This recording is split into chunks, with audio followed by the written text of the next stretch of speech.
La récréation est terminée, Afrique Média veut libérer les nations, la seule chaîne libre dans le monde. C'est vous, téléspectateurs d'Afrique Média, qui le dites sans cesse, et cela nous honore. Bonsoir l'Afrique et bonsoir le monde, bienvenue mesdames et messieurs à cette autre édition d'Appel sur le continent, l'émission des téléspectateurs, la palabre intellectuelle. Avec vous, nous mettons sur la table des questions liées à l'avenir de notre continent et aujourd'hui on parle du terrorisme avec notamment le retrait des forces françaises du Mali qui seront redéployées ailleurs, mais aussi et surtout la position de Alassane Dramane Ouattara, le président ivoirien, dans une interview accordée à nos confrères de RFI et France 24. Pour en parler donc cet après-midi, nous sommes avec Egontier Béhanzin et bien sûr notre cher Sylvain de Bongo. Bonsoir Béhanzin. Bonsoir à toi, cher camarade journaliste.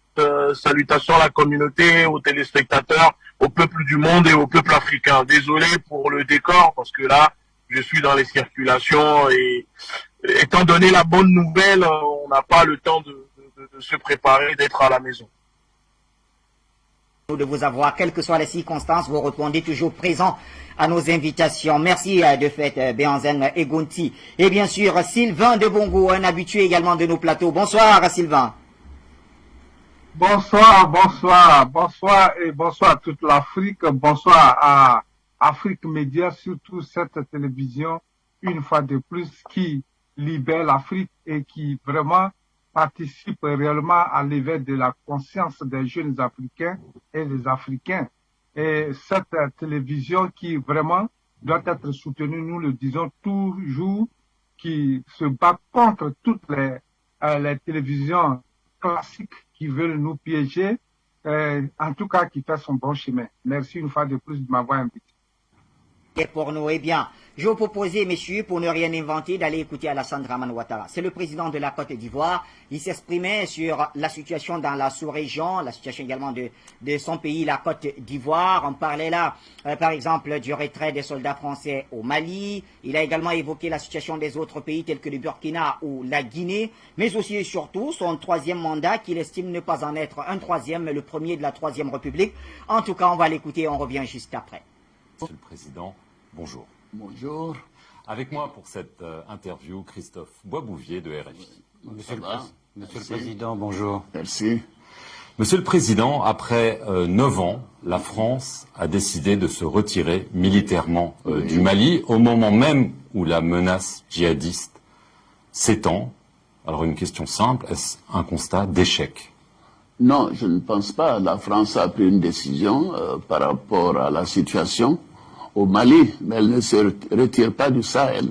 Elle adapte son dispositif compte tenu de ses relations avec le Mali. Alors, la réadaptation de son dispositif, est-ce que cela pourrait aussi concerner la Côte d'Ivoire? Est-ce que vous pourriez accueillir plus de troupes, de matériel français? On sait que le chef d'état-major des armées était à Abidjan la semaine dernière, on imagine que c'est pour en parler. Oui, tout à fait. Nous avons toujours estimé que la sécurité est un préalable au développement. Je ne sais pas pourquoi les gens se font des complexes. L'Arabie Saoudite a une base américaine, d'autres pays aussi. Et si notre sécurité exige que nous fassions appel à des partenaires, à des pays amis, nous le ferions. Donc, il y aura tout cela c'est en discussion et on verra par la suite. Il y aura donc plus de soldats, voire de bases françaises en Côte d'Ivoire. Mais nos ministres vont en discuter avec notre armée et nous verrons. Mais nous nous sommes organisés. Vous savez, la sécurité dépend des troupes nationales. Nous avons maintenant une gendarmerie bien formée, professionnelle, bien équipée et dont on s'occupe bien. Et j'ai confiance en mon armée. En Afrique de l'Ouest, le sentiment anti-français semble se répandre. On l'a vu il y a quelques semaines avec ce convoi de Barkhane qui a été intercepté par des manifestants au Burkina, au Niger. Un événement ici ou là ne veut pas dire qu'il y a un problème. Après tout, ce convoi a quitté Port-Boué pour aller jusqu'à Gao. La Côte d'Ivoire, quand même, l'a traversée, c'est quasiment 1000 kilomètres, il n'y a pas eu de problème. Oui, mais il y a eu le Burkina, il y a eu deux problèmes, à 2 points, on en fait un problème anti-français. Non, c'est pas vrai. Et il y a évidemment les manifestations anti-françaises au Mali. Vous savez, il y a beaucoup de manipulation dans tout ça. Donc les militaires français ont encore un avenir en Afrique? C'est pas un avenir militaire français, je dis qu'ils sont les bienvenus chez nous, comme les Américains, comme d'autres. La communauté économique des États d'Afrique de l'Ouest, la CEDEAO, a durement sanctionné le Mali il y a environ un mois, mais paradoxalement, cela semble avoir soudé la population derrière la junte. On a vu des manifestations de masse. Est-ce que le résultat n'est pas le contraire de ce que vous escomptiez? Non, nous n'avons pas cherché à punir le peuple malien.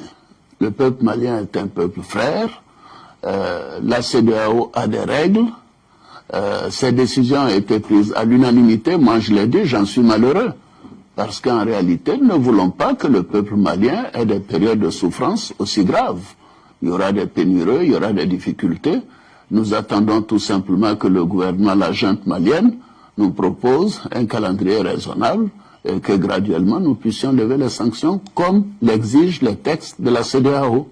Ce n'est pas une décision personnelle de qui que ce soit. Ce sont les textes. Si un autre pays était dans cette situation, le Mali aurait été partenaire à la décision. Alors ce calendrier, justement, au début, la junte vous a proposé 5 ans de transition avant d'aller aux élections, puis elle a reculé d'1 an, elle vous a proposé 4 ans. L'Algérie s'est proposée comme médiateur et a proposé 16 mois. Est-ce que 16 mois, ça vous paraît un délai raisonnable? Mais je n'ai pas à commenter sur la proposition de l'Algérie. L'Algérie est en Afrique du Nord. Nous, la CEDEAO, nous avons nos règles et c'est à l'unanimité que nos décisions seront prises et nous examinerons le cas malien en temps opportun en fonction de notre expérience et donc des discussions que nous aurons avec les autorités maliennes. Est-ce que pour vous, la date butoir, ça pourrait être à la fin Je de n'ai cette... pas de position personnelle, monsieur.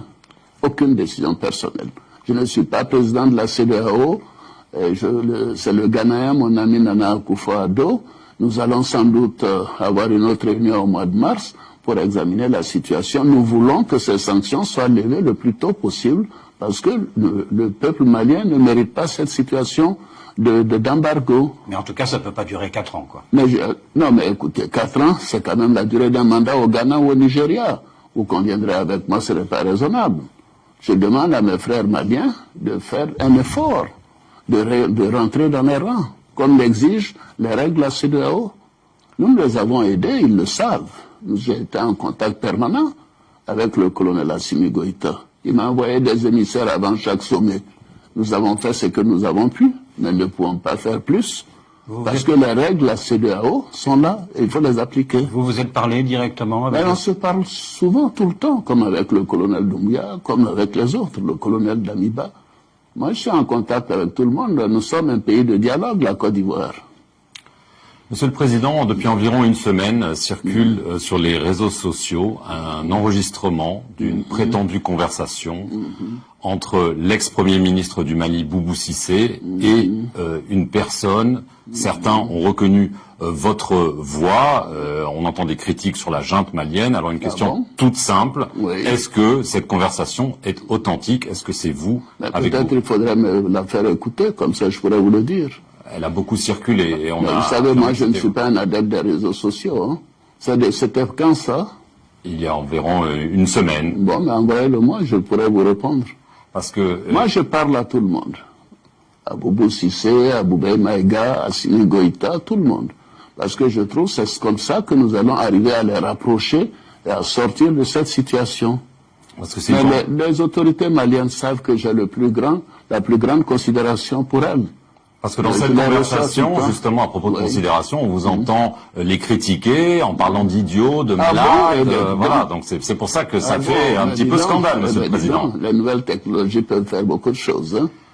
La justice malienne a ouvert une enquête pour atteinte à la sûreté. Est-ce que c'est pour vous nuire? Non, écoutez, ça c'est une affaire des Maliens, je ne veux pas m'en mêler.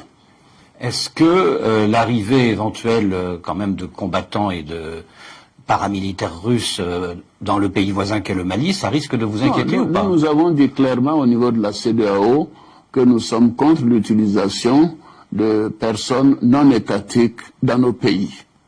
Ça a été dit clairement dans les différents communiqués. Alors, donc la position est celle de la CEDEAO. Et nous sommes totalement en phase avec ces positions. Pardonnez-moi, je considère que la coopération doit être d'État à État, c'est de l'intérêt des Maliens. La France est un partenaire fiable. La France a perdu quand même 53 de ses enfants au Mali. La France dépense à peu près 1 milliard par an au Mali. Mais écoutez, je considère que c'est quand même déplorable que nous soyons dans une telle situation. Bref. Je continuerai de dire aux autorités maliennes qu'elles doivent faire en sorte que les choses s'améliorent dans les relations. Comme on dit en Afrique de l'Ouest, il faut qu'ils mettent de l'eau dans leur nyamakuji, c'est-à-dire dans leur jus de gingembre. Il faut que ça s'arrange. Ça peut pas continuer comme ça. C'est pas de l'intérêt des Maliens ni de l'Afrique de l'Ouest. Vous regrettez le départ de Barkhane du Mali? Non, c'est aux Maliens d'apprécier. Nous considérons que la lutte contre le terrorisme est quelque chose d'essentiel pour le Mali, pour le Burkina, pour le Niger et pour les pays côtiers. Donc le départ de Barkhane et de Takuba crée un vide. Nous serons obligés d'augmenter nos forces de défense, nous serons obligés d'accroître la protection de nos frontières, nous serons obligés d'acheter des armes, d'avoir une plus grande professionnalisation, mais c'est notre devoir aussi. Les armées nationales doivent régler les problèmes sur nos territoires nationaux. Et c'est cela notre philosophie, et nous ferons en sorte que cela soit. Et nous prendrons toutes les mesures possibles, même si nous devons dépenser 2 ou 3 ou 4% du PIB sur les dépenses militaires, nous le ferons pour notre protection. Parce que sans sécurité, il n'y aura pas de développement. Alors, je vais en venir à un autre de vos voisins qui a également connu un coup d'État, le Burkina Faso, c'était le 24 janvier dernier. D'après les contacts que vous avez donc avec le chef de la junte, est-ce que, Monsieur le Président, après quelques semaines, vous avez l'impression qu'ils suivent la voie de leurs frères d'armes maliens, ou peut-être s'orientent-ils vers une situation, une solution qui est peut-être plus adaptée à ce que vous cherchez? Non, moi j'ai parlé au colonel Damiba. D'abord, je me préoccupais de l'intégrité physique et de la sécurité du président Roch Kaboré. Il m'a donné des assurances et je lui ai dit que nous ferons en sorte de les accompagner à condition que les règles de la CEDEAO soient respectées. Et c'est ce que nous faisons actuellement. Je souhaite que cela se fasse, bien sûr. Les premiers indices sont plutôt favorables, vous diriez? Mais je n'ai eu que 2 conversations avec lui. C'est un peu tôt. Mais je souhaite effectivement que nous puissions trouver une solution rapidement pour ne pas en arriver à des sanctions financières et économiques pour le Burkina. Vous avez mentionné le président Kaboré. Il n'est toujours pas libre de ses mouvements. Non, nous travaillons à cela. Vous avez obtenu des garanties? Je ne suis pas la CEDEAO, mais en tout cas, j'ai plaidé. Le président m'a donné des assurances que son médecin le voit tous les matins, sa famille également. Et je suis rassuré par ce qu'il me dit et par conséquent, nous suivrons cette question. Malgré le putsch du 24 janvier à Ouaga, le procès des assassins présumés de Thomas Sankara a pu se poursuivre. Le procureur vient de requérir 30 ans de prison à l'endroit de l'ancien président Blaise Compaoré et de son ancien bras droit, Hyacinthe Kafando. Il se trouve que le premier est réfugié en Côte d'Ivoire et que le second est présumé également vivre en Côte d'Ivoire. Est-ce que vous pensez que 35 ans après ce crime d'État, il est temps que les gens connaissent la vérité et que peut-être messieurs Compaoré et Kafando acceptent de comparaître devant la justice burkinabé? Posez-leur la question. La Côte d'Ivoire est un pays d'hospitalité. Nous considérons qu'ils sont sujets en Côte d'Ivoire et par conséquent, il n'y a pas de difficulté. Il leur appartient et avec les autorités burkinabées, j'avais entrepris des démarches d'ailleurs avec le président Kaboré pour le retour du président Compaoré. Je pense que tout cela se fera en temps opportun. Et pour Hyacinthe Kafando? Je ne le connais pas, Hyacinthe Kafando. Mais il est en Côte d'Ivoire? Je ne le sais pas. On me dit qu'il est en Côte d'Ivoire. Vous savez, nous avons 5 millions de Burkinabés en Côte d'Ivoire. Autre pays frappé par un putsch, c'était le 5 septembre, c'est la Guinée-Conakry. Décidément, vous ne me posez la question que sur le pays. Il se trouve que ce sont 3 pays voisins de la Côte d'Ivoire, Monsieur le Président. Ce sont des pays qui me sont chers aussi. Bien sûr. Voilà. Et il se trouve que, pour l'instant, le colonel Doumbouya n'a donné aucun calendrier pour la transition, alors que ça fait déjà 6 mois que tout cela a eu lieu. Est-ce que vous n'êtes pas plus indulgent avec Conakry qu'avec Bamako? Je suis en contact également avec le colonel Doumbouya. Les choses se feront en temps opportun. Je peux vous dire que jusqu'à présent, il a tenu ses engagements à mon endroit et je continue de penser que ça continuera. Donc vous pensez que le calendrier va respecter le calendrier les normes dépendra des institutions qui ont été mises en place et je souhaite que ce soit le plus tôt possible. C'est-à-dire d'ici la fin de Non, l'année? non, je n'ai pas imposé un délai aux Guinéens, ni aux Maliens, ni aux Burkinabés. Nous leur disons seulement que la charte de la CEDEAO a des contraintes qu'il faut respecter. Alors, il y a eu le Mali, la Guinée, le Burkina Faso. On semble faire face à une sorte d'épidémie de coup d'État en Afrique de l'Ouest. Est-ce que vous craignez que la contagion s'étende? Non, je ne souhaite pas, bien évidemment. Non, je ne souhaite pas. Mais est-ce que vous le craignez? Pourquoi toutes ces mesures? C'est précisément pour éviter des situations de ce genre. Mais nous avons tout le monde, l'Afrique de l'Ouest a fait de grands progrès en matière de démocratie et de respect des droits de l'homme. Et nous avons une période difficile à cause du terrorisme, à cause de la pauvreté, à cause des problèmes globaux de réchauffement climatique, d'érosion, etc. Bon, c'est une période difficile à passer, mais ça ne veut pas dire que tout est bouleversé. Moi, je suis confiant. Hein, et chez vous, il n'y a pas de crainte? Mais écoutez, vous savez, la Côte d'Ivoire est un pays qui a connu un coup d'État que tout le monde regrette, et je pense que nous avons, et je crois que nous avons une armée professionnelle, républicaine, et nous sommes confiants que nous continuerons notre marche vers le développement et le bien-être des Ivoiriens. Certains estiment que, comme en Guinée-Conakry, ce sont les 3e mandats qui ouvrent la porte à des putschs militaires, et certains pensent évidemment à votre 3e mandat de 2020. Ah non, c'est pas mon 3e mandat, c'est le premier mandat de la 3e République. Vous le savez bien, vous deux particulièrement, vous m'avez interviewé à Abidjan. La constitution ivoirienne a été votée en 2016. J'étais candidat en 2020 et j'avais dit que je ne serais pas candidat, mais cela ne veut pas dire que je n'étais pas éligible. Alors, écoutez, des circonstances exceptionnelles m'ont amené à être candidat, mais aujourd'hui, je suis soulagé de l'avoir fait. C'était une décision difficile pour moi, pour des raisons personnelles. Maintenant, c'est fait, la Côte d'Ivoire est en bonne marche. Et je suis soulagé et je continuerai de faire mon travail pour que la Côte d'Ivoire tienne bon et que nous continuions de faire des progrès importants au plan économique et social.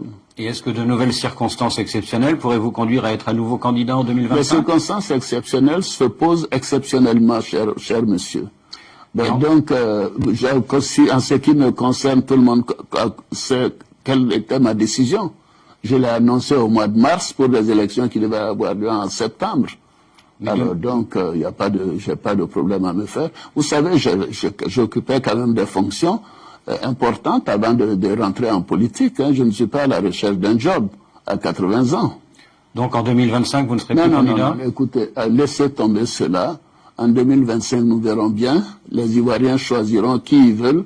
Je souhaite qu'ils choisissent quelqu'un de plus jeune que moi et mes prédécesseurs. Est-ce que vous avez déjà pensé à quelqu'un qui pourrait porter les couleurs du RHDP en 2025? Est-ce que vous l'avez choisi? Oui, j'en ai à peu près une demi-douzaine à qui je pense. Ils sont nombreux, ils sont très compétents et je suis persuadé que nous ferons un choix démocratique et nous aurons quelqu'un de très compétent pour continuer de diriger le navire Côte d'Ivoire. Alors vous avez parlé de la question de l'âge. Oui. Un député a annoncé qu'il voulait déposer un projet de loi, je pense que c'est censé être au mois d'avril, à l'Assemblée, pour rétablir la limite d'âge pour être candidat à la présidence à 75 ans. C'est une limite qui avait sauté avec la révision constitutionnelle de 2016. Je crois savoir que vous y êtes favorable. Ah bon? Dites-le moi, peut-être que vous n'y êtes pas favorable. Non, alors. mais moi, c'est l'Assemblée a son agenda et j'ai votre sentiment, Monsieur le Président. Non, mais écoutez, des députés de mon parti prendront la décision qui sied en temps opportun. Laurent Gbagbo a affirmé que pour lui, c'était totalement inacceptable. Mais Laurent Gbagbo c'est pas la République, hein, Laurent Gbagbo. Est-ce que vous avez des contacts toujours réguliers avec Ah lui? oui, Il se dit bien que sûr. vous ne vous parlez plus trop depuis Non, quelques c'est mois. pas vrai. Je lui ai parlé à peine 3 semaines, comme avec le président Henri Konan Bédié. Non, nous avons des relations fraternelles.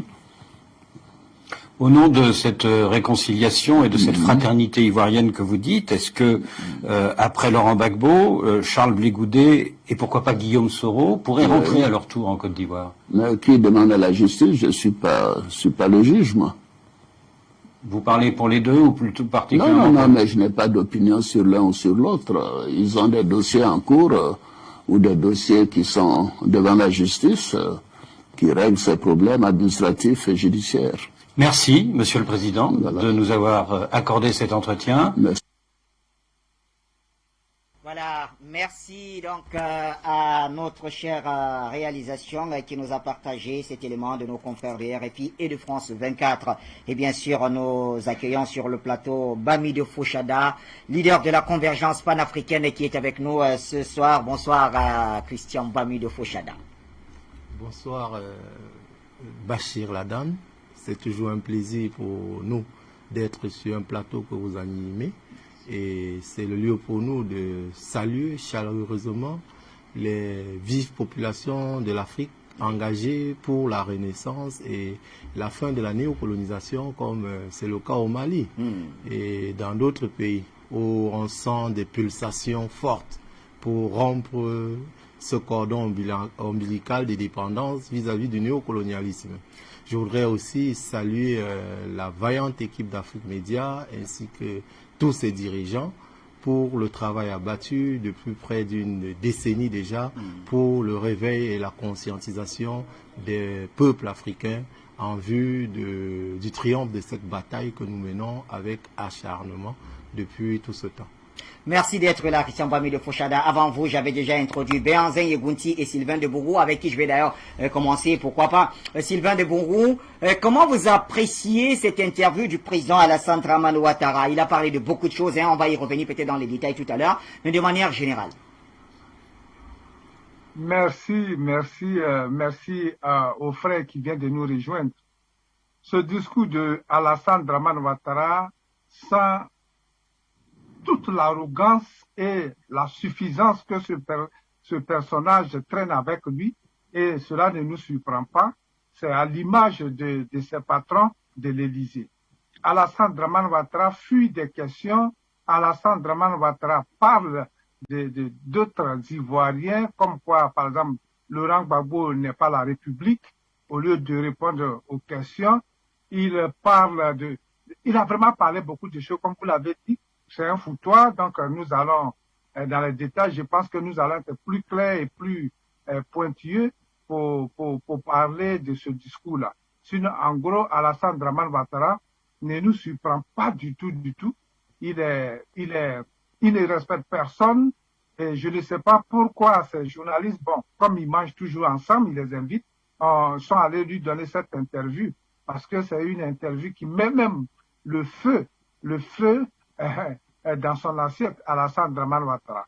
Il se dit intouchable et c'est vraiment dommage pour la Côte d'Ivoire et pour l'Afrique qu'en ce siècle-là, nous ayons encore un dirigeant qui s'exprime comme ça, comme si il parlait à ses manœuvres, à ses esclaves. Et franchement, c'est triste, très triste pour l'Afrique. Ce qu'en pense Béhanzin et Gounti. Et Gounti Béhanzin, quel regard vous portez sur ce que nous venons de suivre? Quand même, dans cette interview, quand même, ils ont brossé presque toute l'actualité en Afrique de l'Ouest et dans une moindre mesure en Afrique. Vous savez, moi, je pense que... Allô? Oui, vous m'entendez? Oui, c'est bon. Ok, je disais, désolé, je suis en voiture, je disais que le discours d'Alassane Ouattara, vous savez, Alassane Ouattara étant patricien sans dignité qui a... Alors, la qualité d'écoute n'est pas très bonne, Béhanzin. Peut-être quand vous trouverez un espace un peu plus calme, on y reviendra. Le temps d'écouter notre cher Bamidou Fouchada. Bamidou Fouchada, on a écouté le président Alassane Dramane Ouattara. Il est interrogé par nos confrères de RFI. sur le Mali, sur la Côte d'Ivoire, il a parlé, et puis les autres pays de la sous-région.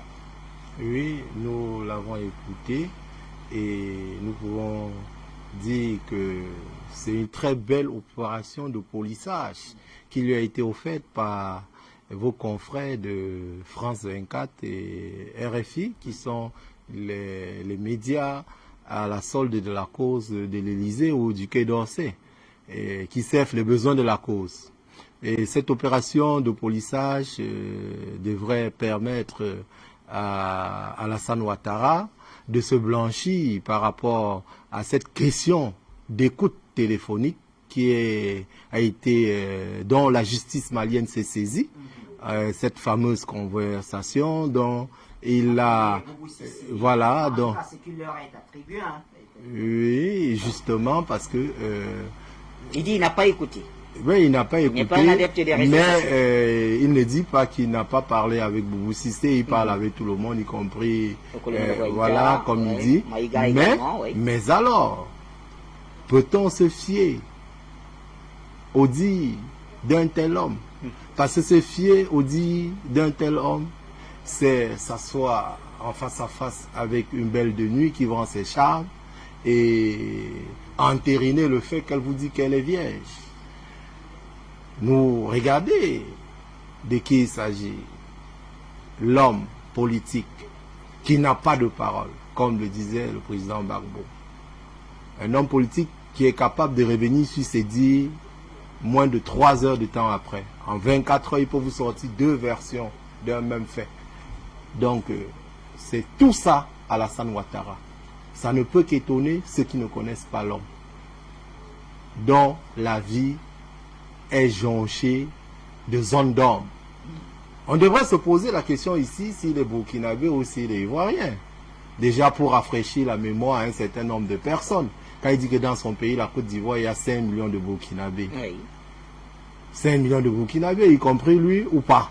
Parce que nous avons souvenance de ce que ce monsieur était voltaïque quand il s'agissait encore de la République de Haute-Volta. Son premier passeport, sa bourse pour aller étudier aux États-Unis, c'était des bourses offertes par la République de Haute-Volta. Et aujourd'hui, il est président à la tête de la Côte d'Ivoire. A-t-il régné ses origines burkinabé? Si oui, quand? En tout cas, on ne va pas revenir quand même sur le débat, les origines d'Alassane Ouattara, puisqu'il est président de la Côte d'Ivoire de fait. Il est d'ailleurs à un 3e mandat qu'il dit ne pas être un 3e. Voilà, et vous comprenez donc toute l'inconstance de l'homme. Il nous parle de la 2e ou de la 3e République. 3e République, oui. Voilà. Puisque c'est passé par le Parlement, je crois bien, en Côte d'Ivoire, voilà, pour acter la 3e République. Mais la question de fond... Il ne voulait pas être candidat, il est finalement revenu sur sa parole à cause des circonstances exceptionnelles. C'est ce qu'il a dit.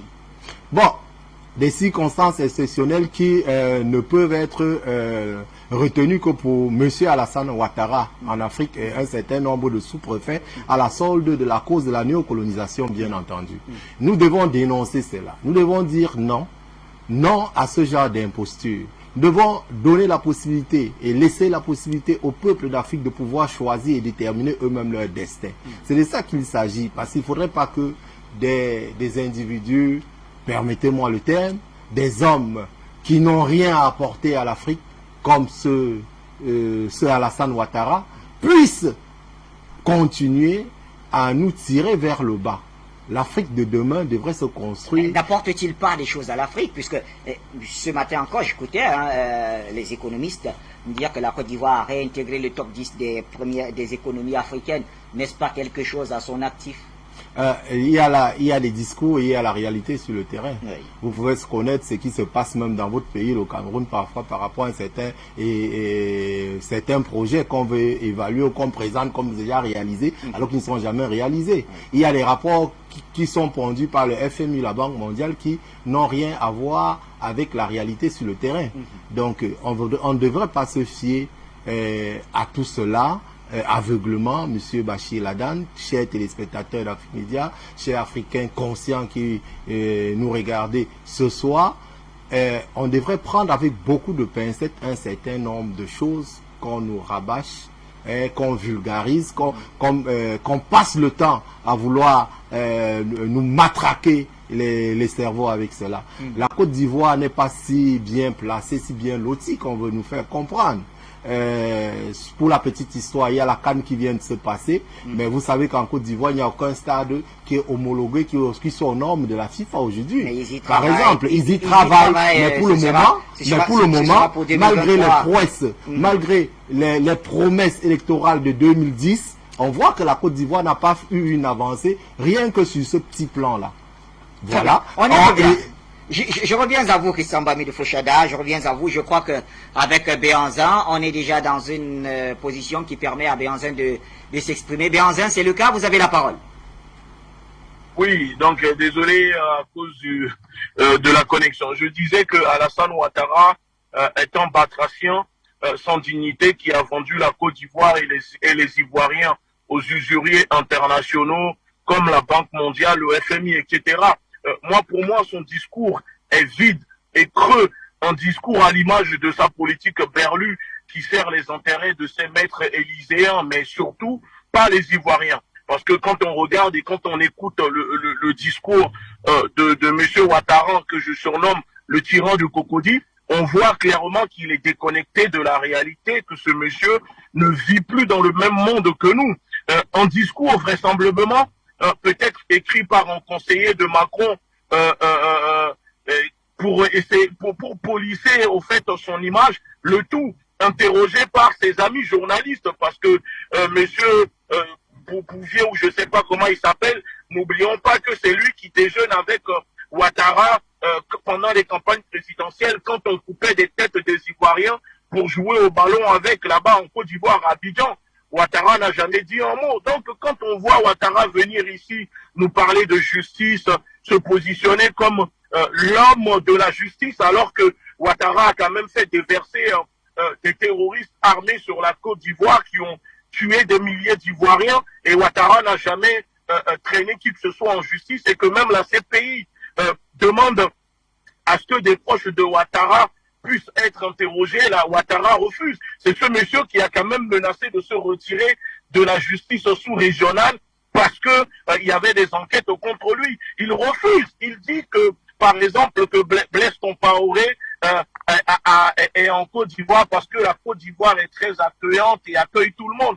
Mais n'oublions pas que la Côte d'Ivoire avait quand même expulsé Fofana, le monsieur qui avait tué un juif ici en France et qui était réfugié en Côte d'Ivoire. Donc si la Côte d'Ivoire a la capacité d'expulser des gens comme Fofana qui ont tué vers la France, pourquoi la Côte d'Ivoire ne peut pas expulser Blaise Compaoré, l'assassin du héros Thomas Sankara? Donc ici, on assiste vraiment au fait, à un coup de communication mal organisé, et on voit même qu'il est gêné quand on lui pose la question concernant les écoutes téléphoniques où il s'en prend aux patriotes dirigeants maliens, parce que Alassane Ouattara, en plus de se comporter comme un berlu, on voit que ça doit être un monsieur frustré, jaloux au fond de lui, qui jalouse visiblement les autorités maliennes, parce que je peux vous garantir que il y a des choses qui se passent en Côte d'Ivoire. Il y a une entreprise de déstabilisation orchestrée depuis la Côte d'Ivoire par les autorités ivoiriennes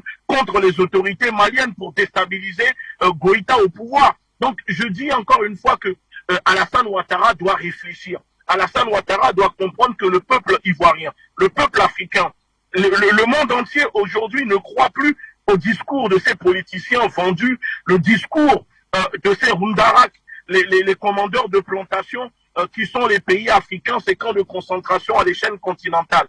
Donc venir essayer de nous mentir, de nous endormir avec les belles paroles, avec sa flûte, etc., et dire qu'il fait le premier mandat de la Troisième République. Oui, nous connaissons cette technique-là. À chaque fois, quand ils arrivent, ils prennent le pouvoir, ils font les mandats, ils modifient les constitutions, et ils disent, mais non, c'est le premier mandat de la Troisième République. Bientôt, il nous fera la Quatrième République, et ainsi de suite. Non, soyons sérieux.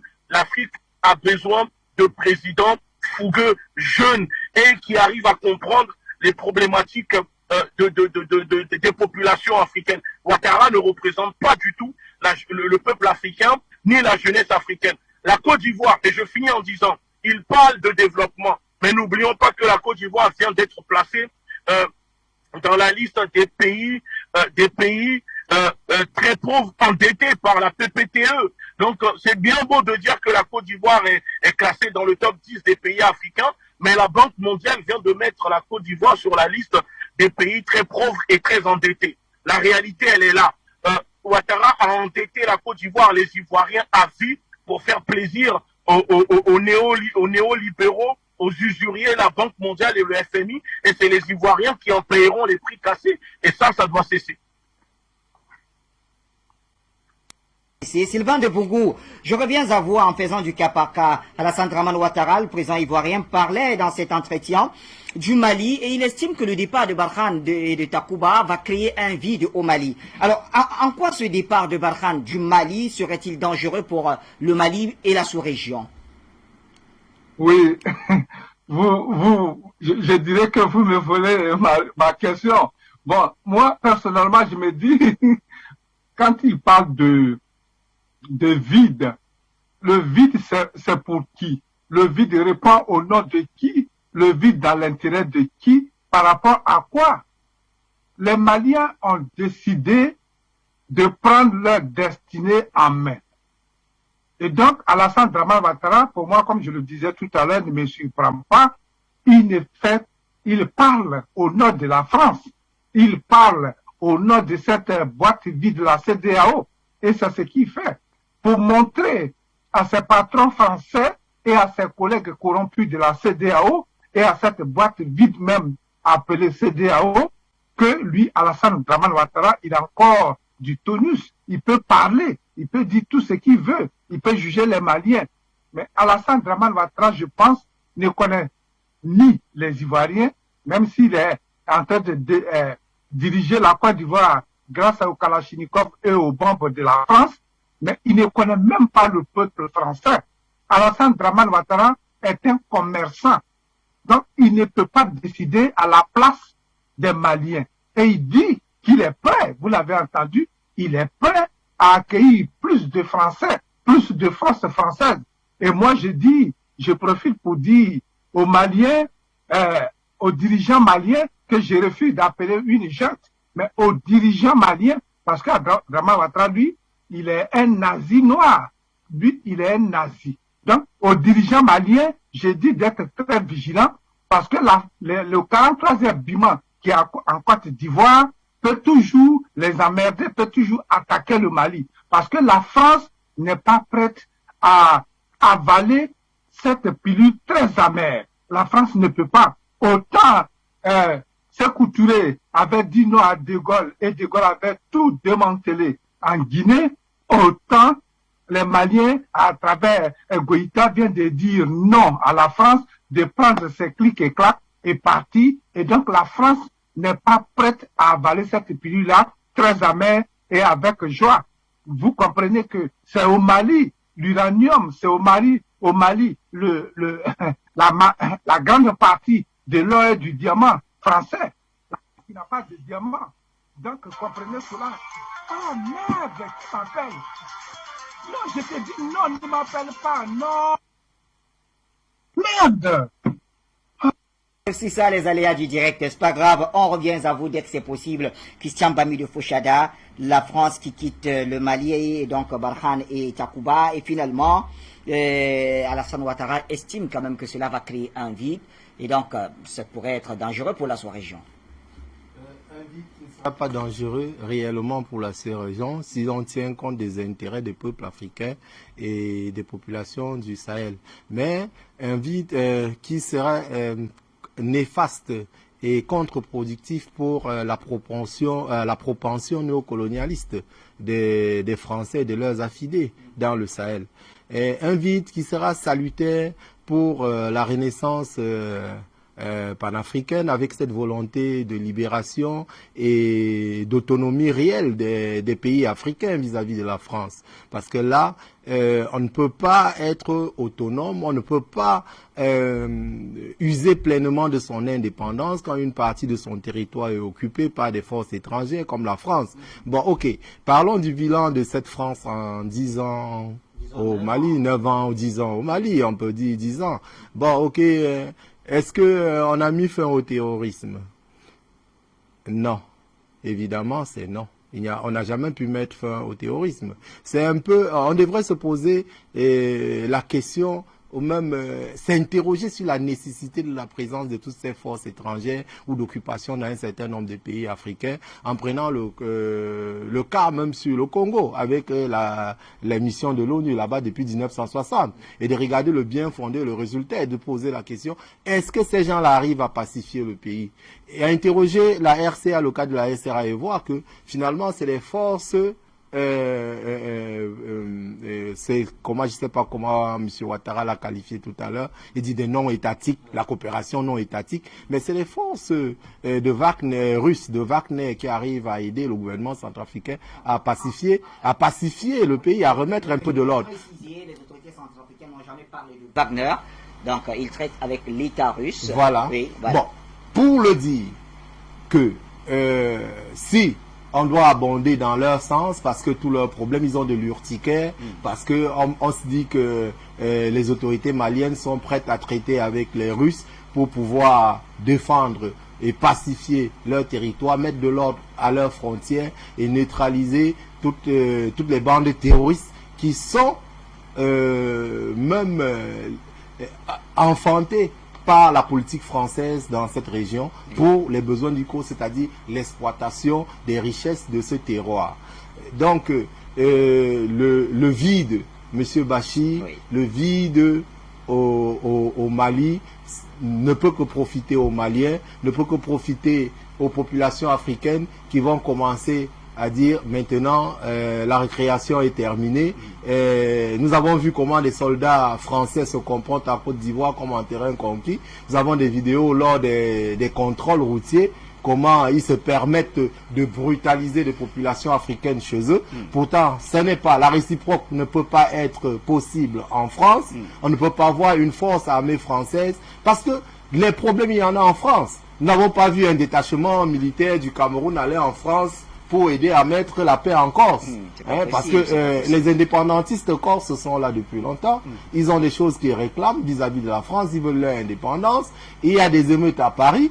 Et ce n'est pas la raison pour laquelle de temps en temps nous allons envoyer, ou un pays africain va envoyer ses forces armées pour aller faire le maintien de l'ordre là-bas. Il y a du terrorisme en France. Oui. Mais pourquoi est-ce que l'Union africaine, la CEDEAO, ne peut pas envoyer une force de positionnement en France pour neutraliser le terrorisme et qui fait en sorte que la France est tout le temps mis soit en vigilance orange, vigilance rouge, et ainsi de suite. Ils ont des noms de code qu'ils appliquent dans le cadre de la lutte contre le terrorisme chez eux, les plans Vigipirate et tout ça.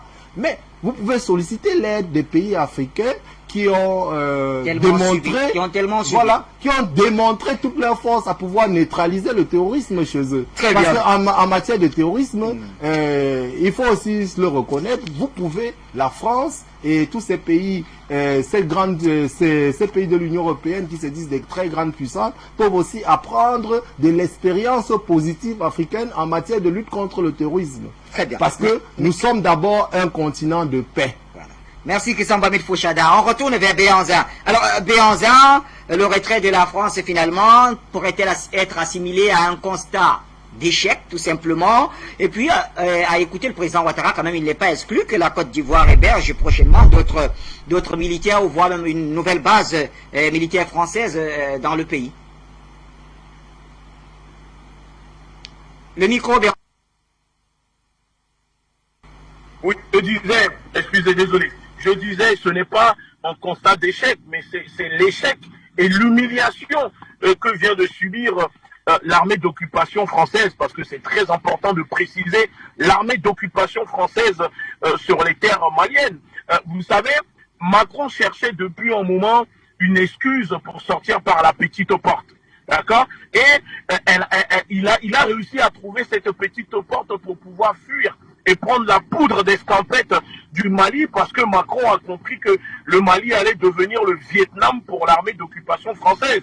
Donc, vaut mieux quitter par la petite porte et subir l'humiliation que la France est en train de subir en ce moment, que s'entêter et subir une humiliation planétaire. Donc, quand on voit la stratégie que pratique Macron en ce moment, c'est une stratégie un peu pour aussi endormir.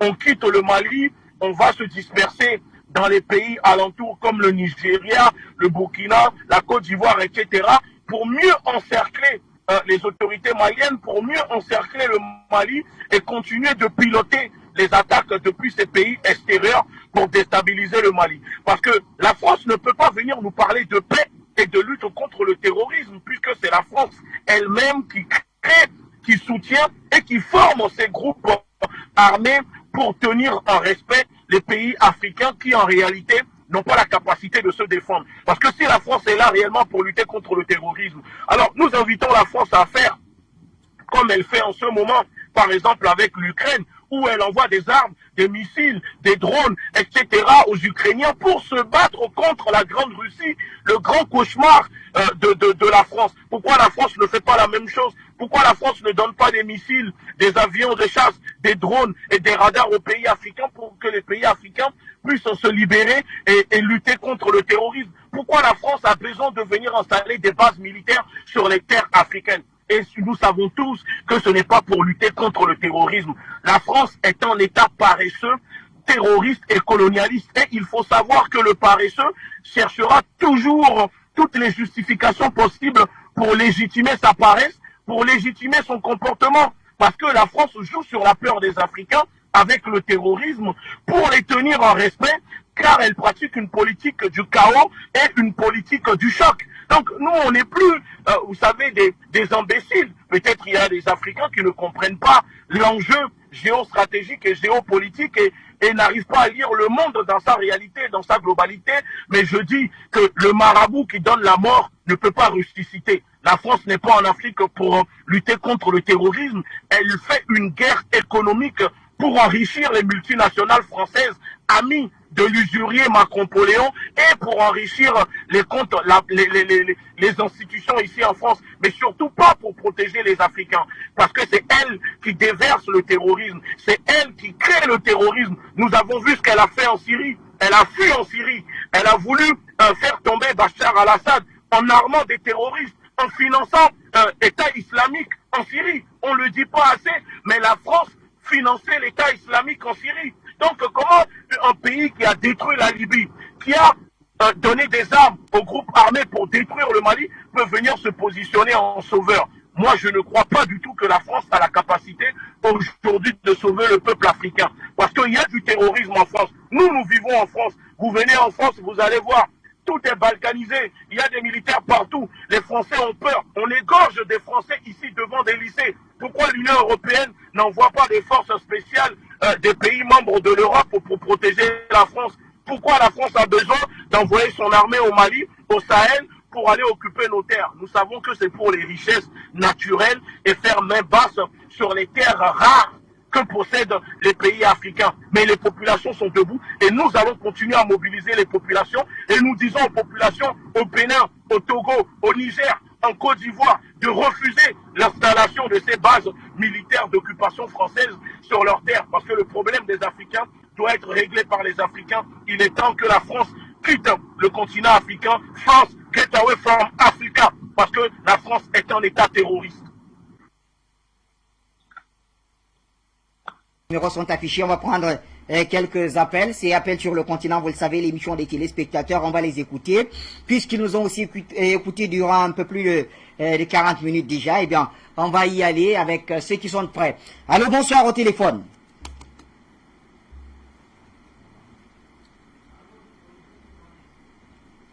Allô, bonsoir, bonsoir, vous êtes en direct, on vous écoute. Je voulais intervenir au niveau du sujet que vous débattez. Voilà, je vous appelle Boradou. Vous m'entendez? Oui, là c'est bon, allez-y. Allô? Je m'entends très bien, allez-y, vous avez la parole.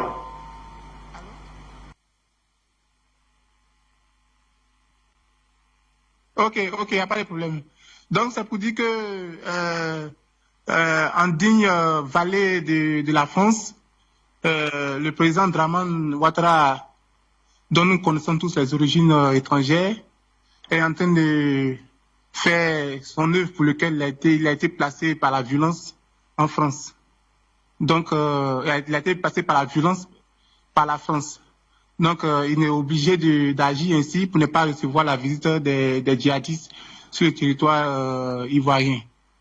Donc, il accepte de recevoir encore des troupes françaises chassées par le Mali sur son sol, quand bien même que déjà il y a la présence des militaires français en Côte d'Ivoire.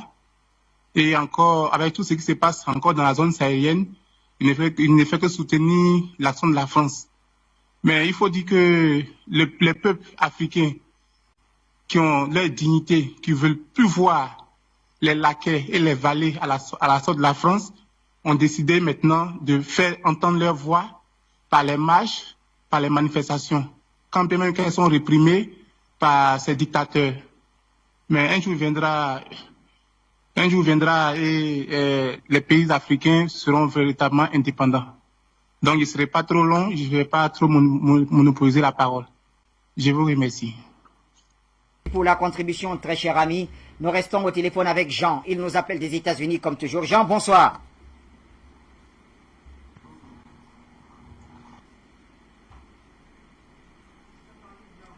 Jean, bonsoir, vous avez la parole, on vous écoute. Bonsoir Bachir. Voilà.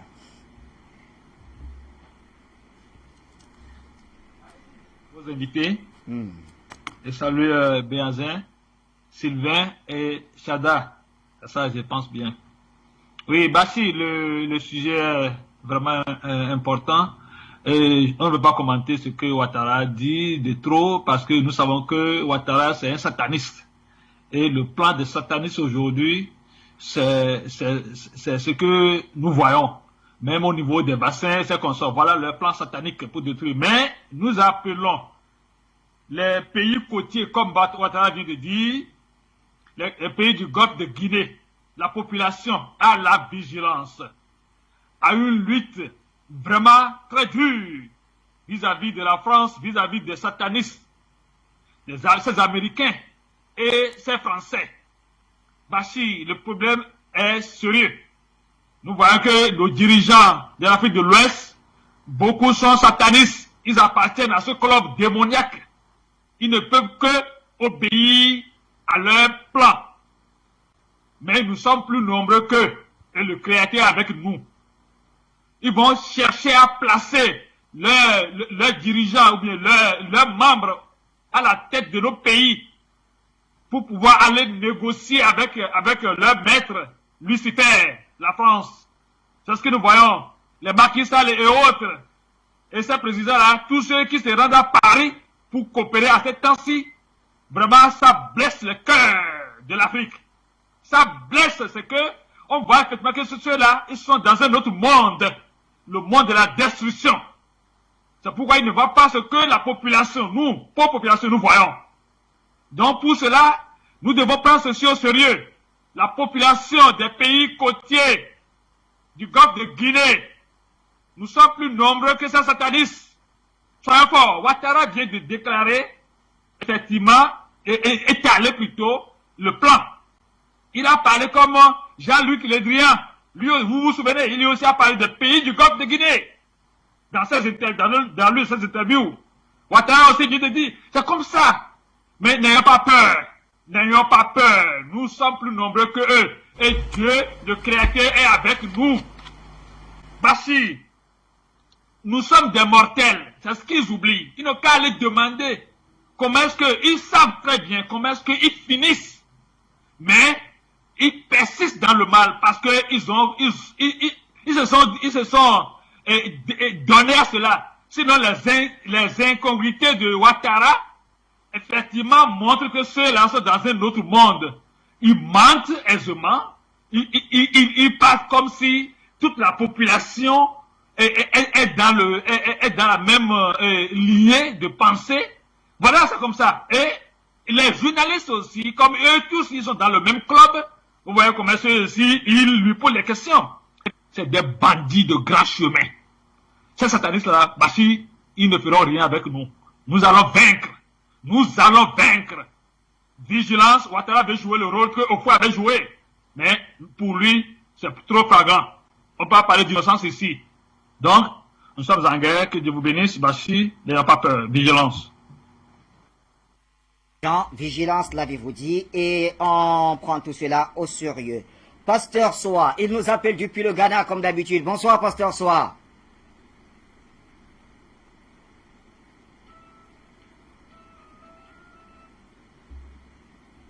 Allô, Pasteur Soa, vous êtes en direct, on vous écoute. Tous ceux qui sont sur le plateau, que la grâce de Dieu soit avec vous. Bachir, il faut savoir que c'est important ce soir parce que la vidéo que vous venez de présenter, M. Ouattara, qui, en tout cas, vraiment, c'est comme si il n'était pas sur la terre des hommes. Mais moi, je voulais me poser la question. Est-ce qu'il est le président de l'Afrique de l'Ouest ou il est le président d'Afrique dans son raisonnement? Parce que quand il dit comme ça que il pose la question par rapport à la situation qui prévaut et quand il tient le langage où dit on sent vraiment assez de non-vérité là-dedans. Le Dieu qui est sorti, il dit d'abord que quand on lui fasse écouter Dieu pour qu'il puisse savoir que c'est lui. Et le deuxième point, que lui, il n'est pas quelqu'un qui est attaché aux réseaux sociaux. Ce n'est pas de ça qu'on parle. On dit qu'il a parlé avec Boubou Cissé. Voilà ce qui se passe. Est-ce que c'est ça, oui ou non? Bon, il a fait le tour. Bon, tout ce qu'il est en train de dire. Parce qu'il faut dire que l'Afrique est une sécurité. Et quand Emmanuel Macron, aujourd'hui, qui a invité les gens, qui a invité les chefs d'État à se rendre à Paris afin de encore célébrer leur colonisation ou bien leur patron, nous n'avons plus besoin de ça. Et on dit à Alassane Ouattara, on lui pose la question sur le départ de Barkhane et il dit qu'il est prêt pour recevoir en Côte d'Ivoire, en tout cas plusieurs armées, que ce soit l'armée française, que ce soit l'armée américaine, il est prêt que la Côte d'Ivoire soit payée hospitalier. Donc nous, ça fait peur. Ça veut dire qu'aujourd'hui, la Côte d'Ivoire n'appartient plus vraiment aux Ivoiriens. Ça appartient désormais non seulement à la France, parce que le discours de Ouattara tient, il tient le discours de la France, il tient le discours de Le Drian, il tient le discours de Macron. Parce que les gens, ils ont peur. L'Élysée les a envoyés poser la question à Ouattara, est-ce qu'il va vous accepter? Est-ce qu'il va accepter le dispositif? Est-ce qu'il va accepter l'armée française? Il dit non, il n'y a pas de problème pour ça, que même de la même manière, il va accepter les autres armées, l'armée américaine, il n'y a pas de problème. Parce que nous devons comprendre que l'Afrique de l'Ouest, à partir de Ouattara, a tout tiré problème. Mais il parle des sanctions du Mali et qu'il veut réduire les sanctions. Mais ce n'est pas le même coup d'État qui s'est passé au Burkina. Pourquoi il n'y a pas de sanctions là-bas? Ce n'est pas le même coup d'État qui s'est passé en Guinée. Mais c'était son ami. Mais pour le Burkina, lui, on ne peut pas imposer des sanctions. C'est pourquoi nous disons que le coup d'État qui s'est passé au Burkina, ce n'est pas un coup d'État également qui est dans la pensée des peuples burkinabés, parce que c'est la France qui est derrière ça. Parce que l'objectif, c'est de ramener comme des bleds comparés. Et bleds comparés, quand il va venir, mais je pense qu'ils vont trouver les premiers burkinabés sur le terrain. Donc, bon, la situation sécuritaire, que ce soit Gadi, que ce soit tout ce qu'ils savent et tout ce qu'ils sont en train de défendre. Moi, on lui pose la question, il dit qu'il a peur. Il a peur que ce qui est arrivé, pour ne pas que ça soit un effet de contagion. C'est pourquoi il a fait le lycée. Mais il dit, comment ça m'est venu au pouvoir? Tu es venu au pouvoir par l'examen, c'est normal que tu aies peur.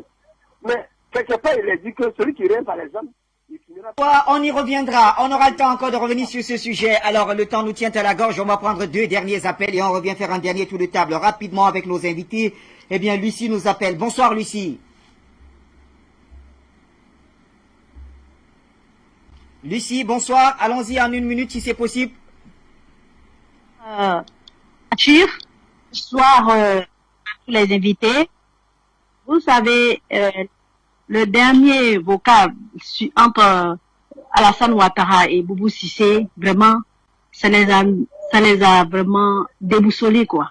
Ça les a mis mal à l'aise. Donc, il fallait trouver une parade. Et ses parrains ont cru bon lui tendre une perche pour venir s'expliquer. Mais jamais, de mémoire d'homme, on a vu une interview aussi vraiment malmenée. L'homme était malmené. C'est un fiasco, ça a été raté, c'est du raté. Là, Alassane Ouattara a raté sa sortie. Ce qu'il voulait corriger, ça l'a enfoncé. Et quand vous regardez même le profil même de l'individu, c'est quoi? Il dit comme ça que il est d'accord que les militaires français viennent s'installer ici. Il est d'accord qu'il n'y a pas de sentiment anti-français. Et parce qu'il a eu un troisième mandat parce que il est pour des raisons personnelles. Vous voyez, ça c'est un individu. En psychologie, on dit cet individu, il est malade. Et qu'est-ce qui ressort? C'est l'assurance sous l'absence de tranquillité. C'est l'assurance sous l'absence. Il n'est pas tranquille. L'absence de tranquillité parce qu'il sait que tout ce qu'il véhicule est mensonge. Dans sa démonstration de toute puissance qu'il montre là, c'est la petitesse. C'est de la petitesse. Et c'était une mise en scène. Ça, c'est une mise en scène. Il était mal à l'aise. C'est-à-dire qu'il n'y avait même pas de communication. Et c'est un raté. Pour moi, il aurait dû vraiment convoquer la presse ivoirienne, essayer de décortiquer cette actualité-là. Mais il ne l'a pas fait. Comme d'habitude, on doit redorer son image à chaque fois.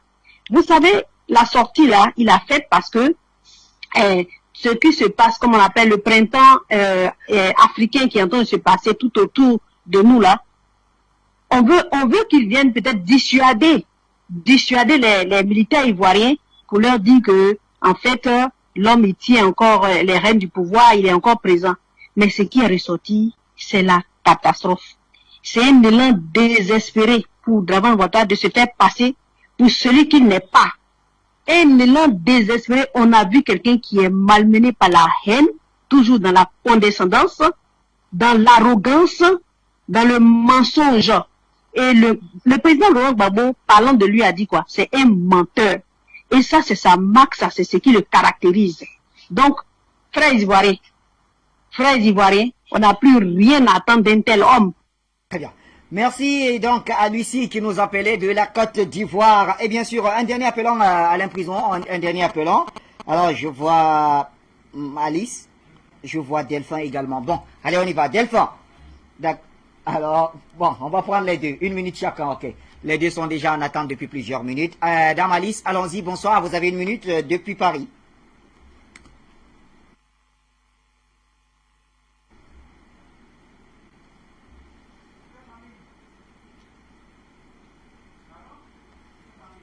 Bonsoir, Madame Alice.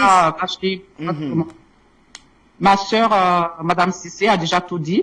Donc, moi, j'ai pas grand-chose à dire. Ce que je voudrais demander à mon frère Bachir, Bachir, l'interview d'Alassane Draman Ouattara, qu'est-ce que vous en pensez? C'est un homme qui est honnête ou il est malhonnête? Alors, vous savez que je ne réponds pas aux questions, moi, je les pose plutôt. Il devait pas être président d'un pays quelconque, ce monsieur. Ouattara, il devait pas être un président parce que vous avez vu ce qui s'est passé comme interview? Tout ce qu'il a dit, c'est du mensonge. Il ment tous les jours. Quand il respire, il ment. Même sa respiration est un mensonge. Ouattara, il devait pas être président. Il a corrompu l'armée de la Côte d'Ivoire. Il a pris l'argent de la Côte d'Ivoire pour donner à son armée, pour ne pas faire un coup d'État. Il a tremblé. Ouattara a peur. Donc, tout ce qu'il a dit là, c'est du mensonge. Est-ce que Ouattara peut se mettre devant le président Laurent Gbagbo pour lui raconter tout ce qu'il est en train de dire? Tous ces journalistes-là, ils étaient en Côte d'Ivoire quand il y a eu l'élection présidentielle. Quand ils ont chose qu'on appelle décapité notre frère, ces journalistes, ils étaient là-bas. Ils n'ont rien dit. Ça, c'est pour nous montrer que Ouattara, il est quelqu'un, quoi. Ouattara, il n'est rien. C'est le peuple de Côte d'Ivoire qui accepte ces conneries pareilles. Ce sont les Ivoiriens qui acceptent ça. À aucun pays en Afrique, on ne peut pas accepter ces conneries pareilles. On ne peut pas accepter un président qui ment. Il ment tellement qu'il ment que même sa parole n'est plus crédible. Même les journalistes même voient qu'il ment. Quelqu'un qui sait même pas qu'il est burkinabé, il sait même pas d'où il vient. Franchement. Donc Bachir, ma sœur, Madame Cissé a déjà tout dit. C'est quelqu'un qu'on peut même, sa parole même n'est même pas crédible. Il ment partout, même il veut être président des présidents. Il veut même commander le Burkina, il veut commander le Mali, il veut être président des... Non, mais vous voyez, il est terrible ce mec. Dernier appelant naturellement Delphin Moyempondo depuis Gitega au Burundi. Delphin, bonsoir cher ami.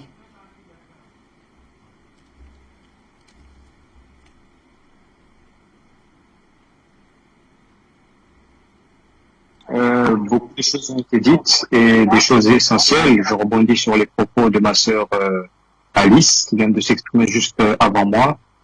Le genre de spectacle pathétique qu'a offert Monsieur Ouattara, je vais rester poli ce soir, est tout simplement inimaginable du côté de Gitega, et je sais qu'ailleurs en dehors de la zone CFA c'est la même chose.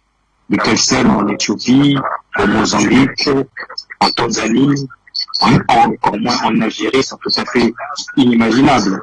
Donc pour ma part, j'ai déjà tourné d'ailleurs la page de ce nègre de maison. Je rappelle que pour Gitega, le fauteuil présidentiel d'Abidjan est vacant depuis 2011. Nous n'avons jamais considéré ce monsieur comme un chef d'État. J'appelle tout simplement, pour ne pas monopoliser le micro, les frères et sœurs de Côte d'Ivoire qui aiment vraiment leur pays et le reste du continent à prendre langue de façon plus étroite avec leurs voisins du Mali, et parce qu'à terme nous allons devoir travailler dans ce même sens, parce que vraiment ce que j'ai vu, parce que moi-même j'ai suivi l'interview sur France 24 hier soir, il a été diffusé pour la première fois hier soir, c'est juste pathétique. Que monsieur Ouattara, qui aime bien les Français, du moins l'élite française, comprendra peut-être ce que je vais dire. Il m'a rappelé une citation de Napoléon que l'empereur avait adressée à l'un de ses ministres, qui s'appelait Talleyrand.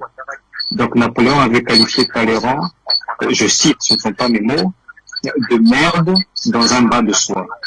Voilà tout ce que j'éprouve quand je vois ce monsieur à la tête de la Côte d'Ivoire. Donc plus vite il partira du pouvoir, mieux je me sentirai. Ce soir je suis extrêmement fier de n'être pas un Ivoirien, mais toute ma sympathie va vraiment au peuple de Côte d'Ivoire, parce que vraiment il ne mérite pas ce genre de pitrerie. Et je salue pour sortir M. Gbagbo, donc Afrique Média, Le Monde c'est nous. Je vous rends le micro, mon cher Bachir. Le Monde c'est nous, vous l'avez dit. 2 minutes et demie pour conclure l'émission. Je vais donner 1 minute à notre cher Sylvain de Bongo pour un dernier mot. Sylvain, vous avez la parole. Bachir, merci à toute l'Afrique. Mais une fois de plus, Alassane Dramane Ouattara vient de nous offrir de la salade mal montée, mal faite.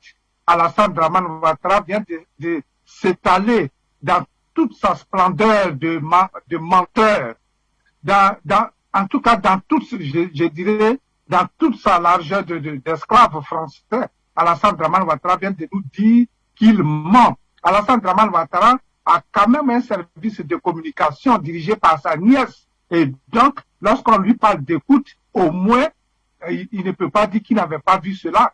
C'est la même chose à Alassane Dramane Ouattara qui avait menti, qui n'avait jamais rencontré les procureurs de la CPI, alors que les évidences étaient là.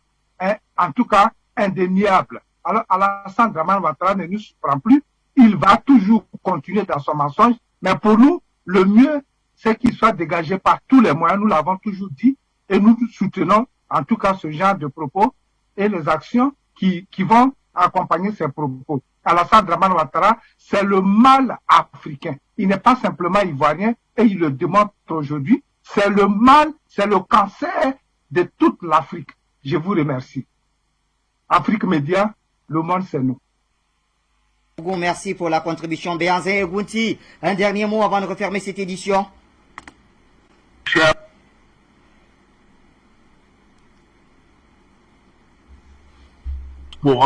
De continuer à se mobiliser sur le terrain, que ce soit sur le continent et dans la diaspora. Nous appelons les populations au Bénin, au Togo, au Niger à commencer à se mobiliser pour refuser l'installation des bases militaires permanentes de l'armée d'occupation sur leur terre. Parce que nous savons maintenant, et c'est sûr, je le dis, qu'au Burkina, nous savons que les militaires français sont déjà là-bas ce n'est plus un secret pour personne. Parce que nous sommes arrivés à un point de non-retour où le peuple africain a besoin de se libérer. Nous ne sommes pas en train de faire une lutte contre une couleur de peau. Non, parce qu'il y a des Français qui subissent, les Européens subissent, et aussi certains ne sont pas d'accord avec cette politique. Mais aujourd'hui, l'urgence fait que nous devons nous libérer nos terres, peu importe là où vous vous trouvez. J'appelle la jeunesse à s'engager. Il y a peut-être des personnes jusqu'à présent qui hésitaient à rentrer dans la lutte, embrasser cette lutte panafricaine que nous faisons. Alors, je les invite à nous rejoindre. C'est le moment. Il ne faut pas hésiter parce que la révolution est en marche et rien ne pourra l'arrêter. Merci encore une fois pour Afrique Média. Merci de donner la parole. Merci de propager l'évangile du panafricanisme. Et grâce à nous, nous sommes là pour éclairer le peuple africain. Merci beaucoup. Merci très cher Egunti Béanzin et bien sûr Christian Bamidji Fouchada en 30 secondes. Oui, Monsieur Bachir, l'Afrique doit toujours tirer les leçons de tous ces grands moments, de tout ce qui arrive, et voir ce qu'il y a de positif là-dedans. Et nous devons être vigilants comme le frère vient de le dire. Et c'est le moment pour les Africains de faire chorus. Ceux qui veulent vraiment le bien de l'Afrique doivent faire chorus pour éviter qu'il y ait cette recolonisation de l'Afrique qui est en marche, qui se prépare dans les chaumières. Parce que dernièrement, nous avons vu une de nos compatriotes à qui on a donné la parole dans les médias français, appeler à une recolonisation de l'Afrique. Nous devons œuvrer, nous devons travailler encore plus durement pour barrer la route à ce plan macabre. Parce que c'est cela, même la vigilance, de pouvoir détecter tout ce qui se dit et d'analyser le discours des sous-préfets de la France, des serviteurs de la France comme Ouattara, pour déceler là-dedans les plans qu'ils veulent mettre en œuvre. Les forces d'occupation françaises doivent libérer le sol de l'Afrique. Il n'est pas question qu'ils partent, que ces forces partent du Mali pour un autre pays africain, pour le Sahel. Les Français et leurs militaires, la France et leurs militaires doivent rentrer en France, en métropole. Il y a mieux à faire là-bas contre le terrorisme. La France ne peut pas se permettre d'installer des djihadistes en Libye, à la frontière, un pays qui a la frontière avec le Mali, et dire qu'ils viennent combattre les mêmes djihadistes qu'ils arment et qu'ils soutiennent en Libye, au Mali. Pour le résultat qu'on sait en 9 ans, 0 djihadistes combattus.